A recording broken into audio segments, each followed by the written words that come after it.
গতকালকে একটা টেলিভিশন চ্যানেলে লাইভ অনুষ্ঠানে আমাকে এক ভদ্রমহিলা ফোনে একটা প্রশ্ন করেছে। প্রশ্নটা শুনে আমি অবাক হয়ে গেছি এবং লাইভের মধ্যে আমি বললাম যে আপনার প্রশ্নের কি উত্তর দেব, আমি তো এই প্রশ্ন নিয়ে আমি ভাবতে ভাবতে আমি শেষ হয়ে যাচ্ছি। ভদ্রমহিলা প্রশ্ন করে বলছেন যে আমার স্বামী আমাকে অনেক কষ্ট দেয়, অনেক আমার হক নষ্ট করে।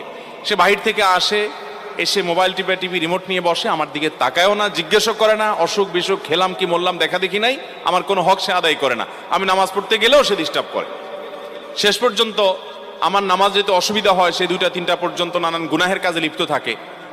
তো আমার অসুবিধা হয় দেখে আমি যখন তাকে রিকোয়েস্ট করি যে আমার নামাজের সময় অন্তত আমাকে একটু নামাজটা পড়তে দাও, তখন সে বলে তুমি আরেক রুমে গিয়ে শো।